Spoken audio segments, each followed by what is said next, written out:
Halo guys, Assalamualaikum warahmatullahi wabarakatuh.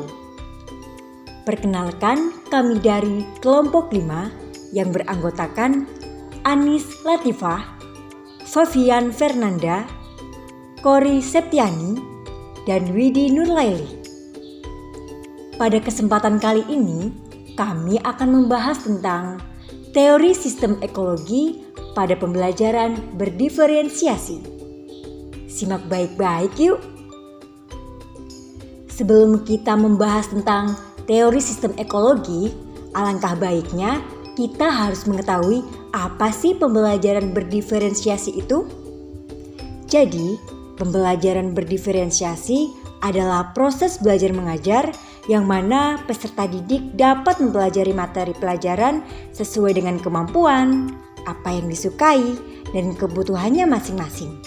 Sehingga mereka tidak frustasi dan merasa gagal dalam pengalaman belajarnya.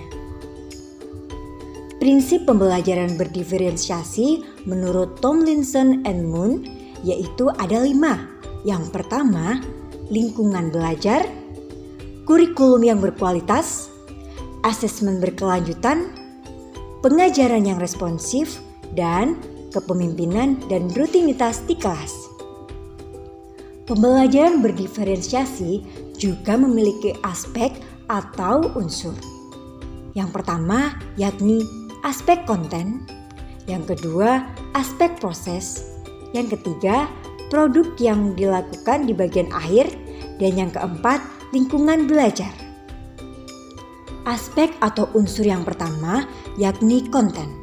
Konten ini meliputi materi apa yang akan dipelajari siswa yang disesuaikan dengan tingkat kesiapan dan minat siswa, serta disesuaikan dengan profil atau gaya belajar yang disukai siswa. Selanjutnya ada proses.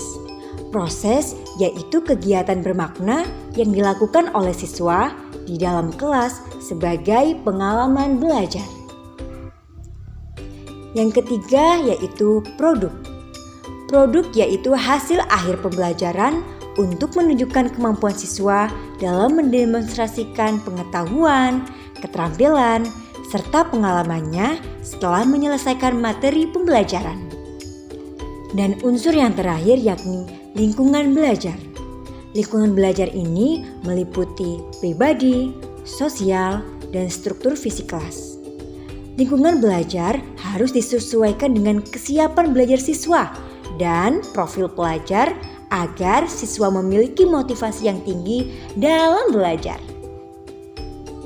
Baik, setelah kita paham apa itu pembelajaran berdiferensiasi, kita akan membahas tentang teori sistem ekologi.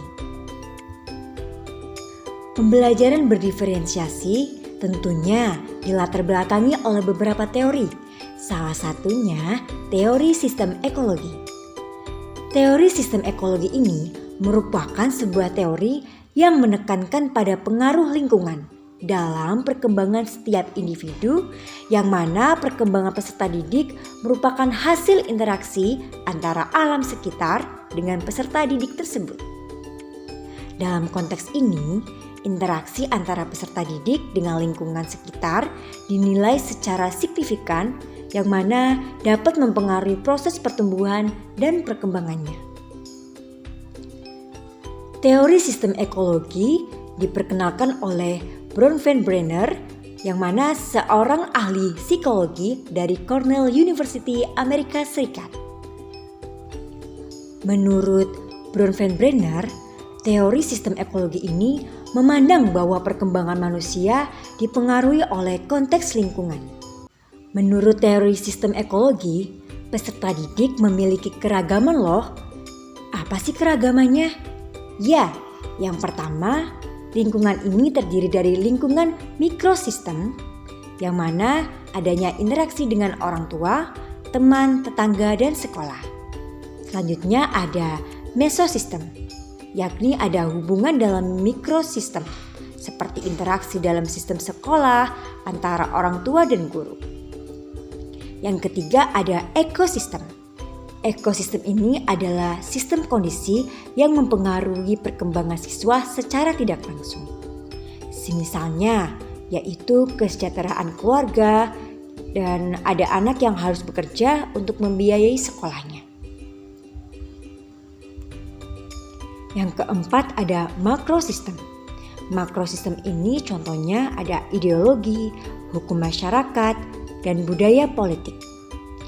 Seperti anak di Indonesia berbeda dengan anak-anak yang berada di negara lain. Yang terakhir ada kronosistem. Kronosistem ini contohnya adalah peristiwa hidup individu dan sosial kultural. Setelah kita mempelajari tentang teori sistem ekologi pada pembelajaran berdiferensiasi, alangkah baiknya sebagai seorang pendidik kita harus mengetahui tentang kebutuhan peserta didik. Karena setiap peserta didik memiliki keistimewaan masing-masing. Sekian dari kami. Wassalamualaikum warahmatullahi wabarakatuh. Bye-bye.